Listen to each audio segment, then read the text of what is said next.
Hi. My name is Erica LaShawn.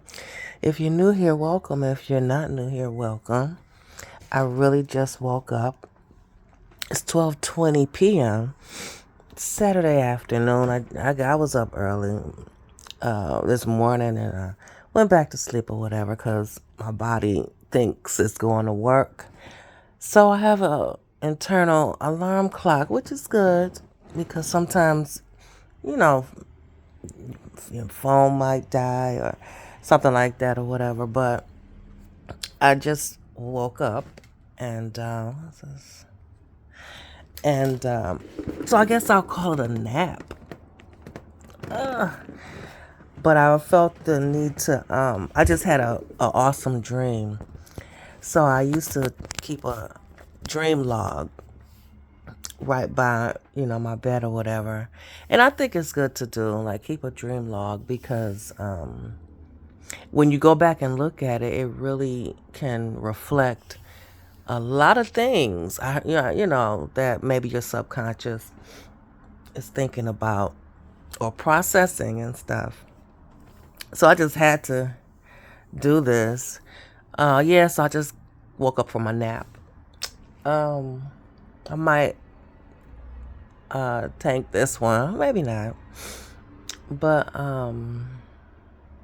what's today? It's December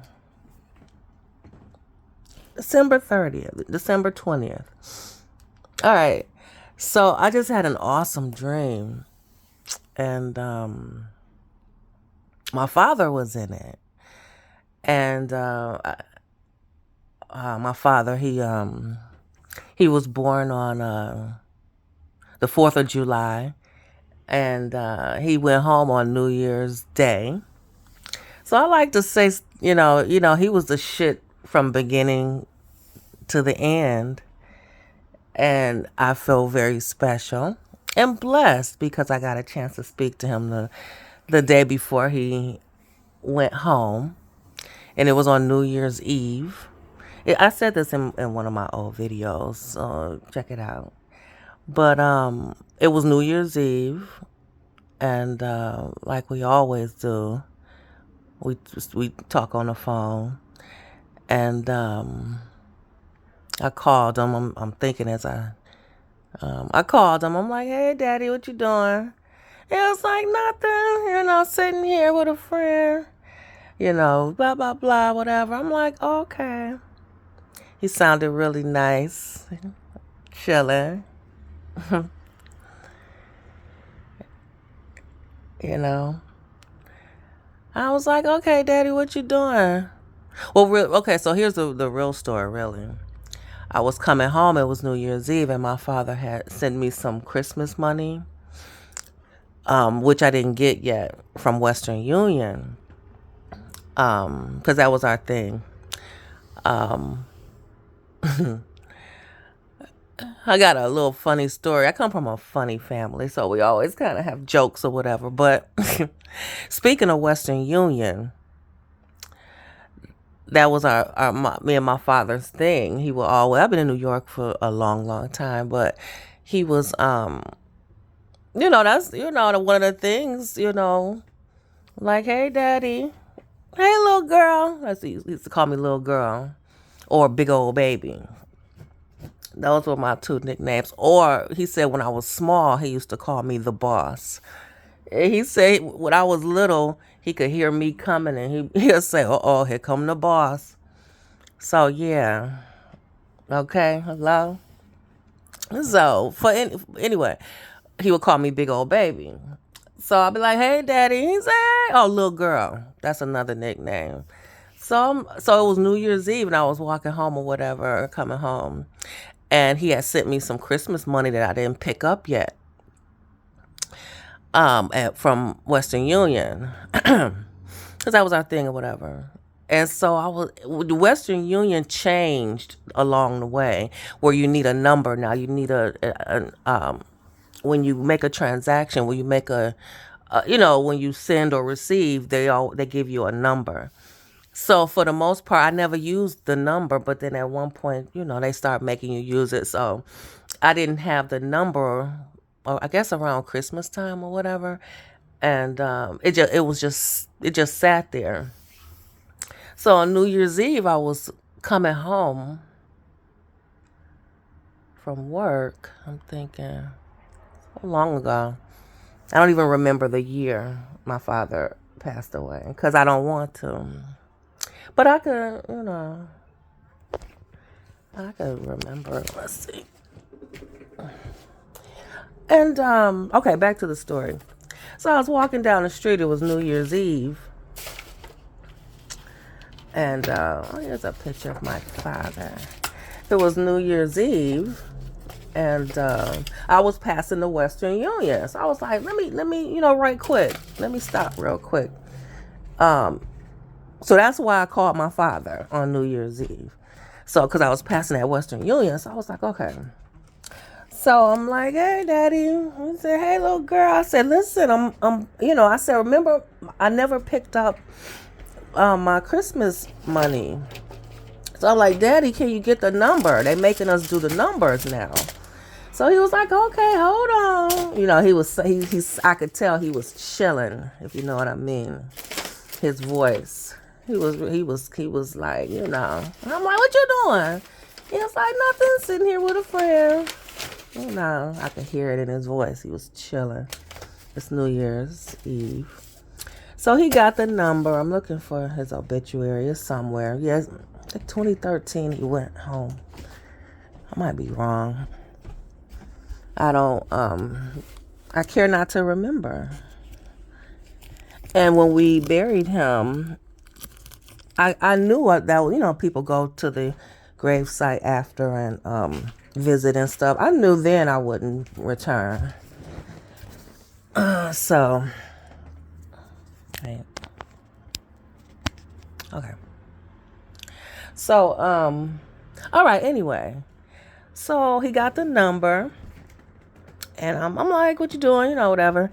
And he was like, what you doing? I said, nothing. I'm about to grab me something to eat, and go home or whatever.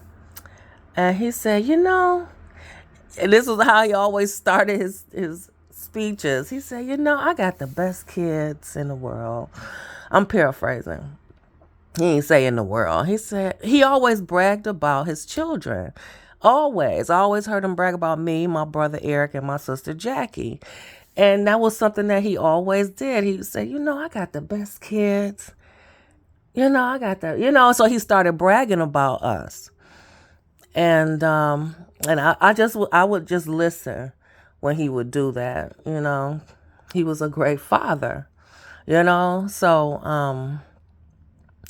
and he was kind of, tipsy and chill. So he was able to just talk, and I could tell he was in a good spirit, in a good mood. And he just started bragging about us, which he's done he used to do it a lot. So I was listening, but I was just on the other end like, yeah. And so when he got done bragging about his children, he said, I said, Daddy, I said, okay. I said, what you doing tomorrow? And he said, nothing. I just go, I don't know what he said. And he said, what you doing? I said, nothing. I'm just chilling. Just the normal way we would get off the phone. And I said, all right. And I said, well, I'm going to call you tomorrow, which will be New Year's Day. And he said, all right. And I said, okay, I love you. He said, I love you too. And we got off the phone. Got my Christmas gift. Picked up a steak dinner from Applebee's. Side note, our Applebee's closed. For those in Brooklyn. Y'all know the one on Fulton. That was our neighborhood Applebee's. I mean, what happened in Restoration Plaza? I think it's an inside job. That's what I think. When stuff closed like that and everyone goes to it, and now they just closed. Oh, they probably got bought out because our neighborhood. I'm in Crown Heights. We've been going through I'm gonna try to say it, gentrification. I remember when gentrification began. That's how long I've been here. Um, and now we have our community is when Bill Clinton moved in up in Harlem and got his office up in Harlem. Harlem started first with gentrification, and the neighborhoods you saw more faces, more different types of faces. So in my community, I began to see that over the years, and the stores, the bodegas, the fronts and stuff. Some of them started sprucing up their storefronts and stuff, and I was thinking like, oh, they never did this for us. I'm like, oh, they start sprucing it up or whatever. So Applebee's came at some point, and we loved our neighborhood Applebee's. And I used to just get to go and stuff, or I would stop and chill. Anyway, so I stopped. I wanted some steak. I always like to eat nice things when the new year come in, whether I make it myself or I grab it. Oh, the new year is coming in now. I got some stuff in the freezer. Okay, I just decided. All right. So, anyway, stop there Applebee's for my steak dinner and went home.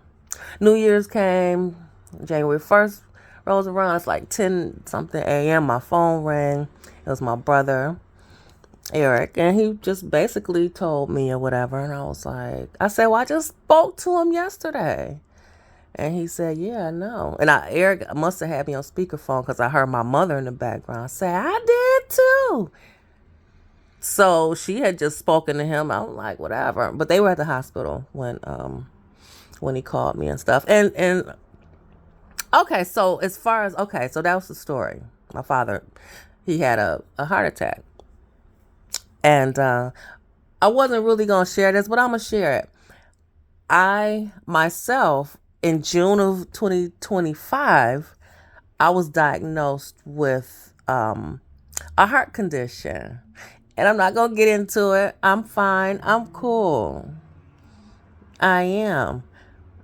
And I'm getting a defibrillator, y'all, on January 6th. So I'm going to join the club. And it's going under my skin. Look it up. You smart. Look it up.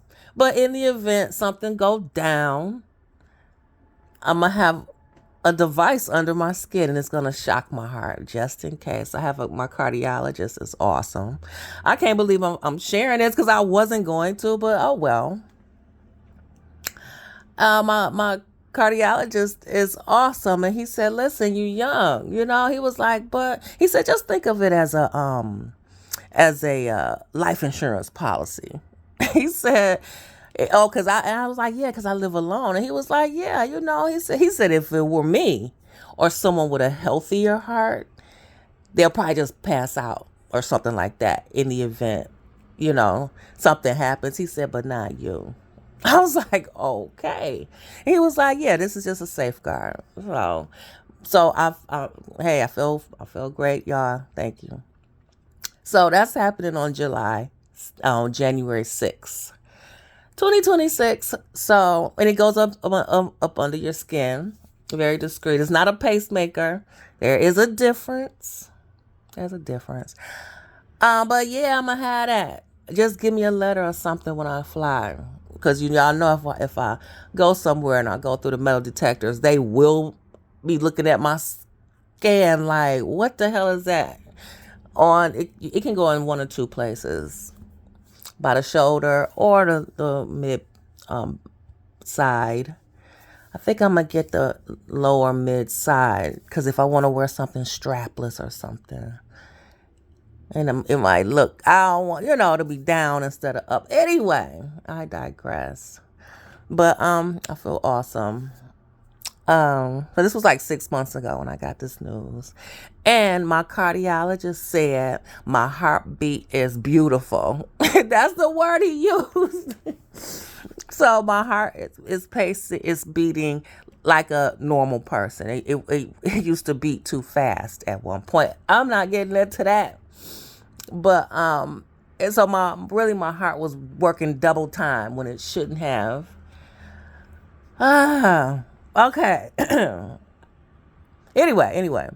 So New Year's Day, my brother called me and was like, so my father had a leaky valve. I have a leaky valve, which I'm doing great, guys. Okay.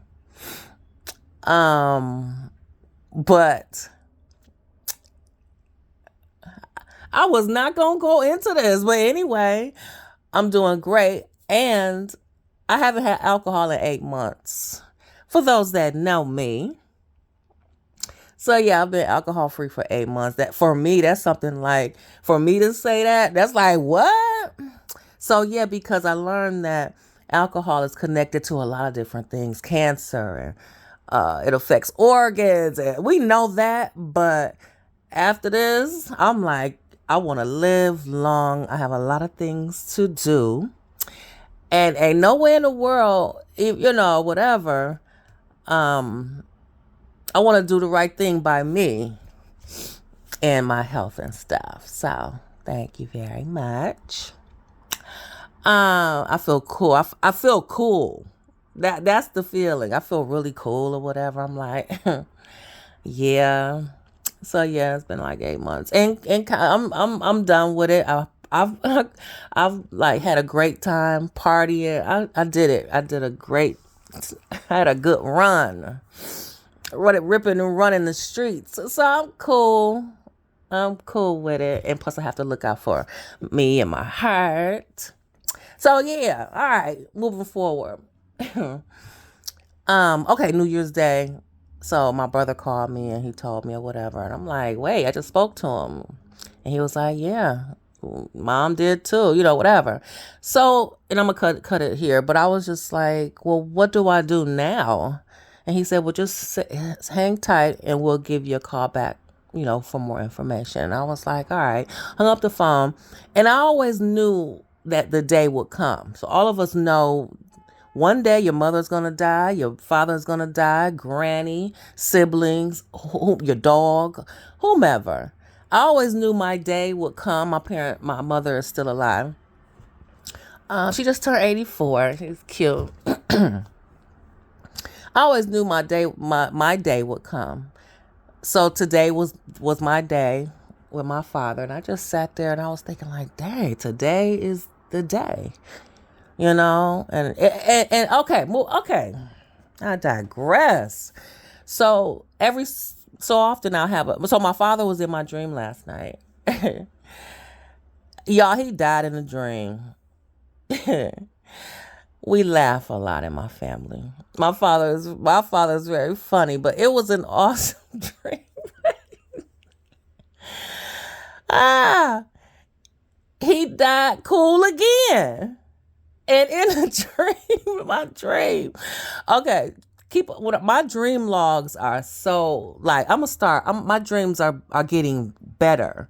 So I'm gonna start writing it down now because my dreams are getting better and better. I'm always in some sort of opulence, beautiful home. Like I'm somewhere that I want to be lately. Like fancy stuff. I'm at events and stuff. Those dreams are coming back now because, Lifestyles of the Rich and Famous was one of my favorite shows when I was a little girl. I don't know. And remember that song? I wanna be rich. Oh, that was my jam for no reason. So I've always had these thoughts. Okay. Yeah, that's just what it is. So anyway, I'm somewhere again. I'm gonna start writing this down because this was a dream connected to another one. I love how my dreams connect. It was like a part 2 of a previous dream. It was really good.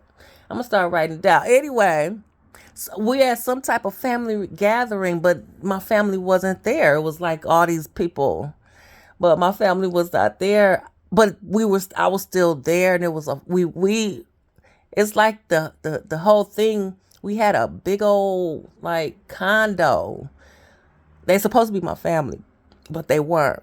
But this nice living space, and it was good drama going on, and fancy dresses. It's always a fashion show involved, or gowns or clothes. It's something.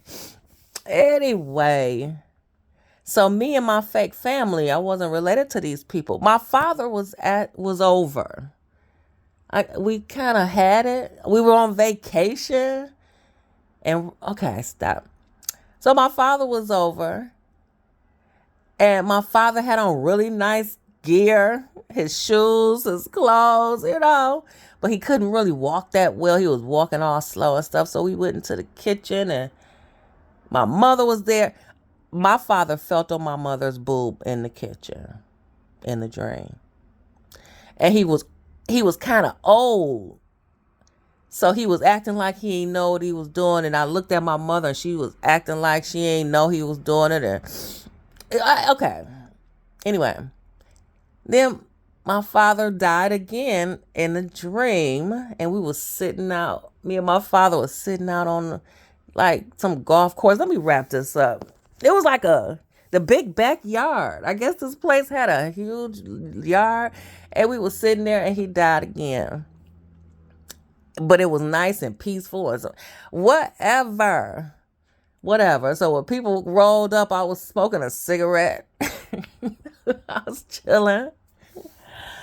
And it didn't feel sad or bad or nothing. And that's it. And then I woke up. And it felt good. So yeah, shout out to my father, David Pitts. He was born on the 4th of July. Oh, let me show you a picture of my daddy. I think this is his high school picture. Back then they had, he was born in 1939. My mother was born in 1941. So let me see. There was a time I couldn't open up the shutter because, all right. Wait, let's see. I had to be careful opening up the shutter. Okay, we safe. Okay, so yeah, this is a photo of my father, David Pitts. And he wore glasses too. So I guess he was like, let me I got a new carpet, y'all. I'm proud of it. It feels so good. It's a remnant. Okay, so that's my father, David Pitts. And he, hey daddy. He went to college for like a year or two. So me and my cousins, we like the first generation to go to college and complete college and stuff. My mother graduated from high school, but all of my family, my elder family, the people that raised us, we one of them families. We didn't come from college. Me and my cousins, we the first generation to go to college and complete college. But my father went to college for a year or two. And my uncle Elijah, I need to call him. My family is so funny. Both sides, my mother's side and my father's side. So the humor just soaks in or whatever. My uncle Elijah, my father's brother, he was one time I went there. Check it out. It's a video down there. I went to visit, and he got the horses and stuff. And he was teasing, talking about, yeah, David went to college for 2 days and thought he knew something. That he worded it differently, but it was really funny because my father had a different way of thinking back in the 70s and stuff, and raising children and stuff. He read books about child rearing. I knew the word that before I should have known that term, child rearing. So him and my mother, they did it differently. They raised me and my brother Eric differently. They didn't hit us, and they didn't even yell at us. I'm gonna just be all the way. They didn't yell at us. They didn't even curse at us. It was their tone. The way they spoke is like, oh Lord. I got 2.5 whoopings. My brother Eric got one. I asked him. He confirmed it. Sometimes people say 2.5. What's the 0.5? One time my father whooped me on the palm of my hand. So that's a 0.5. Because I was playing with the stove. Burnt his Afro pickup. And tried to hide it. Got caught. So he whooped me on my palm. So that's a 2.5. Anyway, I'm going to wrap this up. So that's it. So I had a dream last night. A noon nap. And that's it. And, yeah, shout out to my daddy. Oh,